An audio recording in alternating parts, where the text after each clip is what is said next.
Oh, Mark in Washington, you're live with Eric and V. What would you like to talk about?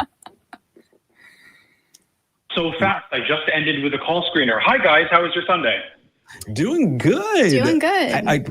I saw the description and I just wanted to dive in. What did you want to talk about? I'm so happy. Awesome. So I am, let me turn my microwave off. I am of the belief that I think the Kalam cosmological argument, which I know you've heard 1,001 times. Oh, dude, every argument is time. There are so many old arguments that are just get rehashed in different ways. It feels like we've got like 6 things that we talk about just in different ways. So that's okay, as long as it's interesting. Yeah, I bet. So I am sure you and I are in agreement that the way a lot of theists take this and run and say, aha, this proves God, is very cartoonish, and it is obviously not the case. But I do think that it has interesting theistic implications that make it a good first step to a cumulative theistic case. So anyways, that's how I look at it. Kevin, really quick, do you have us on, or Mark, I'm so sorry. Mark, do you have us on speakerphone? There's a good bit of echo, so I just wanted to see. Oh, let me take you off. I'm sorry about that. I appreciate it. Thank you. That's it's just okay. a little echoey. This makes it a little nicer for everyone listening in. Eric and V, is this better? That's much better. Better. We can hear you, Mark. Sorry about that. No worries. Okay, so hit us. What's up? Sure. So I guess let me give you the 20,000-foot version, and then I'm curious where you disagree. So the 20,000-foot version, premise 1, everything that begins to exist has a cause. Premise 2, the universe began to exist. Premise 3, the universe has a cause. In this argument, I want to defend the version that William Lane Craig defends, namely with cause referring to an efficient cause, not a material cause, and then universe being defined as the entirety of physical reality, or all physical reality connected to an arrow of space-time, if you will. So if it was like an eternal thing that is not divisible into temporal units, that would be the beginning of this. But so anyways, that is how. Yeah. Let's dive into some definitions really quick, because I think that we're not going to move past the definition of God on this. How do you define God? How is the William Lane Craig version, or the version at least that you understand it, what is that definition of God? Okay, the only thing I will add, so I am Christian. I would say that I believe that God is a maximally perfect being composed of 3 persons, but I am not trying to prove that with this argument. I think that for example, with anything complicated in the world, you would reach your conclusion through probably multiple arguments. So this that first argument meant to, I'm sorry? No, it's okay. Agreed. I just think that you might want to step back from calling it the William Lane Craig thing, because William Lane Craig throws in a contextual analysis that kind of makes it unique to William Lane Craig that it sounds like you don't follow. So Kalam is fine, but maybe not the William Lane Craig version. I'm just trying to sharpen you a little bit on presentation, I guess. So, okay.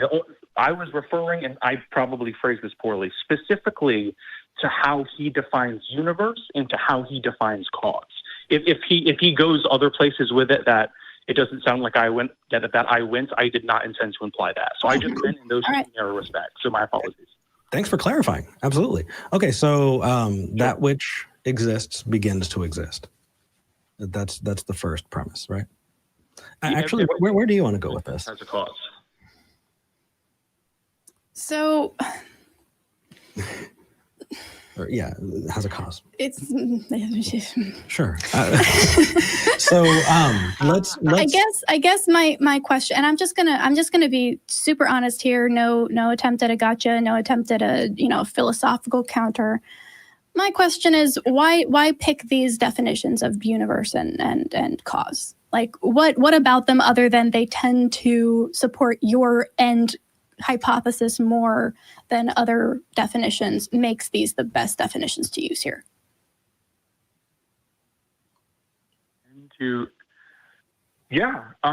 I am making an argument that the universe has a cause, and there, as I'm sure you know, there are a number of candidate cosmological models, but it seems to me that by describing the universe as like just all of physical reality, whatever that may be, it would be compatible with a Carol Chan model, with a Hartle Hawking model, with a standard Big Bang model, with a cyclical universe, with a multiverse.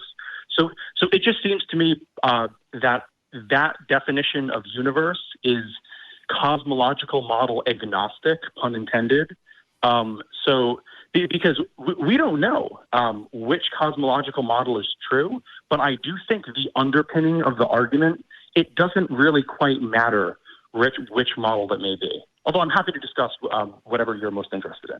Okay, so for universe, it's just whatever the universe is, whatever best describes what in reality is the universe, that's the definition we're going with? All of physical reality, whatever that may be. Okay, all right, I can accept that, that's fine. Now, what about cause? Walk me through that. Why are we choosing this definition?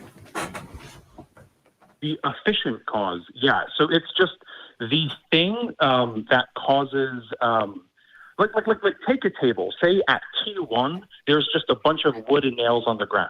And then at T2, there is an assembled table. I'm using efficient cause, that is to say, the thing that made the table transition from wood to materials, as opposed to, say, a material cause, which is the cause of the table is just the wood. So that, I mean, there's a whole bunch of, in philosophy, going back to Aristotle, a whole bunch of competing definitions of cause. I know in, let me put it this way. Using efficient cause is by no means special pleading for God. In that it is so widely used.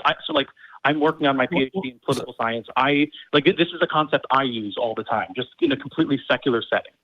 So I'm happy to discuss it further if you have any objections, but it just seems so widely used that it's okay. Not So special. can you clarify then that the efficient cause is a cause outside of the material things that are being affected, essentially? I'm trying to. I guess it depends, and I could have misunderstood you, V. But is it V or Vi? I don't want to mispronounce it. V. You're right. Okay, thank you.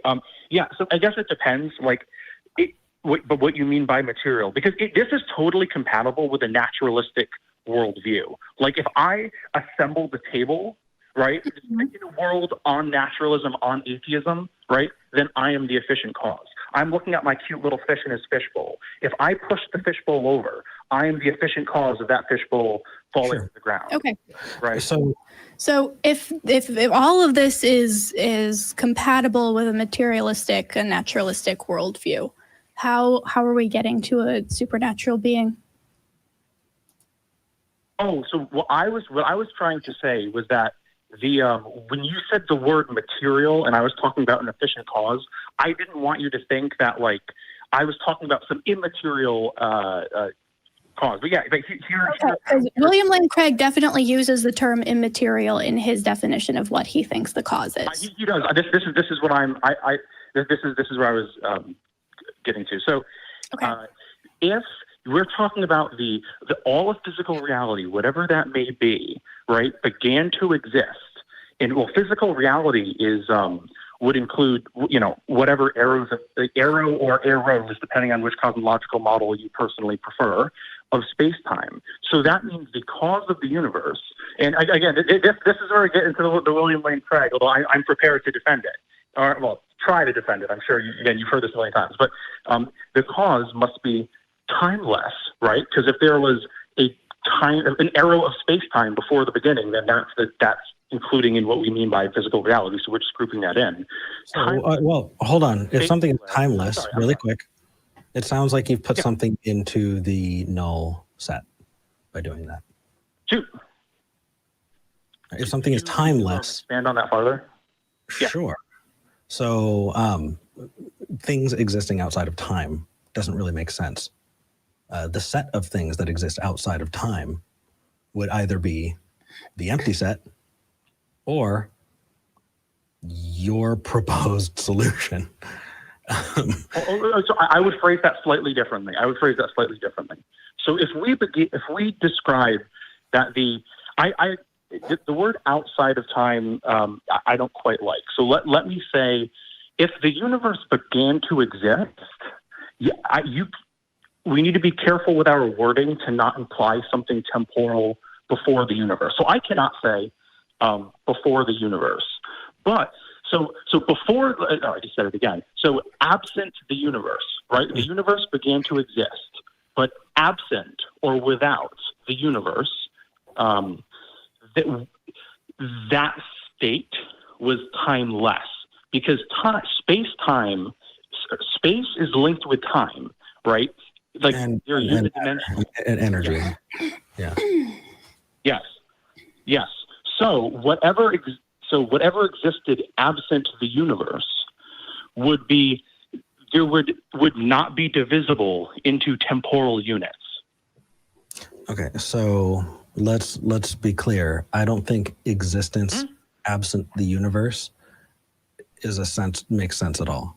I think you need the universe to have. Right. How does one existence. exist in a timeless, spaceless, immaterial realm? Okay, so let's put it this way: nothing is not divisible in temporal units. Is that fair? You're correct. I'm literally not trying to smuggle anything in, so I'll use whatever words you want. Mm-hmm. Nothing is not divisible into temporal units. So nothing, like no thing. Yeah, I'm sorry. Go ahead. No, it's okay. I was just going to say, I think my brain starts to collapse on that one, because I think my understanding of nothing is it's like a triple negative deficient. right there. I think that my understanding of nothing is just not good. I don't even know if I can. That's my point. That's my point. So if the universe began to exist, then without the universe, I'm trying to be careful not to use the word before, because you correctly called me on that earlier. That was inadvertent. So my apologies earlier. So without the universe, right before, damn it. So the universe began to exist, but without the universe, the nothing that existed, the lack of anything, because the totality of everything that existed is not divisible into temporal units. Okay. Where I guess before we proceed, where on that do you disagree? Do you disagree that the universe more likely than not began to exist? And then if that's described as the totality of everything, do you disagree that the nothing which existed, or which was the nothing absent the universe? Absolutely. So here's where I'm at on this. Here's where I'm at on this. I think we've reached a degree of speculation that is kind of on par with a lot of other speculation that I kind of throw out, because I get to a point where I say I don't know, and then I hope and wait for smarter people than I to provide evidence to help point us in the direction that we should be following. Follow the evidence wherever it leads, that kind of thing. But if someone were to bring me an unfalsifiable claim, if someone were to say, Eric, what about hard solipsism? Right? We can talk about hard solipsism, and we can even get to an internally consistent model, but that doesn't mean that we're talking about a model that is true of the universe we're living in.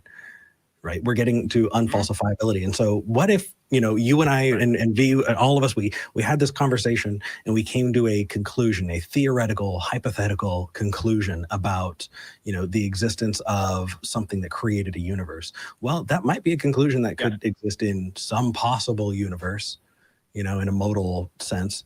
I was going to say, don't go down. Don't please. But that doesn't mean that that's true of our universe, because we just don't know. We don't have enough data. So it kind of hear V's fear of that going into the ontological argument. It's just, we need to wrap up, and I could spend all day talking about the modal ontological argument. Here's the thing. Here's where I'm coming up against it, Mark. I'm listening to the theory of everything right now, and I'm not going to pretend I understand all of it. What I am grasping from this amazing book, which everyone should read. It's free on YouTube. It's an audio book I listen while I work out. It's great. Is that the Kalam cosmological argument is an attempt to explain the origin of the universe before we had methods to actually experiment and determine the best possible explanation. So the fact that we talk about it now is fine. It's fun. It can challenge us in philosophical ways. But if you want to know about the best explanation for the beginning of the universe, it's not the Kalam cosmological argument. It's not in philosophy at all. Philosophy is a fun way to extrapolate what could be and figure out where you stand on issues. Yeah. But you've got to talk to people who actually have the ability to offer valid suggestions about where the universe actually came from. In the same way that, we can talk all day about the teleological argument, but we're not biologists and we're not chemists, and that's where you need to go to talk about these things. Philosophy is the parent of a lot of other sciences, but that doesn't mean that it's the best version, it's the best tool for every answer. Yeah, don't get us wrong. It's not bad at all. Navel gazing is something that I want to do professionally. It's just not always applicable. Could I know you have to go and you've been super generous with your time. Could I offer a quick response or do you have to get? Of course. Sure. Offer a response and hopefully we can continue with the conversation next time. Yeah. That would be great. So there's actually surprisingly a lot we agree on there. So I agree that with everything, Eric, that you just said about hard solipsism, where I disagree with you is I guess where you feel comfortable saying, I don't know. I do think I can say, I can have justified true belief that the universe began to exist is more probably true than not. Not certain, but more probably true than not, using the definitions that we outlined earlier. And then I guess for V, I completely agree with you about that if we want to know how the universe began to exist, that is not the domain of philosophy. That's the domain of science. So that's why I would be maybe some other conversation would be happy to talk about different cosmological models. For example, why I don't think Hardall Hawking works, and actually Stephen Hawking ended up agreeing with it at the end of his life. But the way I phrase the philosophical argument is compatible with a host of cosmological models. So I agree with a lot of what you just said, but I do think I can have justified true belief that it's more probable than not that the universe, with the terms we described earlier, began to exist. And I agree with these distinction between science and philosophy, but I don't think I'm quite saying only philosophy can answer how the universe began to exist. I think that's science. But then I think I can use the scientific evidence in a philosophical argument that it has at minimum theistic implications. So as to whet people's appetites for next week, what I'll tell you is I don't subscribe to the JTB model of knowledge. And I think that your justification is what you're presenting, and you obviously believe it, but that doesn't mean it's true. And if it is true, how did you rule out coincidentally true? But that is... Which model do you subscribe to? We'll go into that next week because, dude, you seem like the kind of person we could talk to for days. Oh, yeah. Call back for sure. I would love to. Thank you so much for having me on. This was a lot of fun, guys. Thank you. For sure. Take care, man.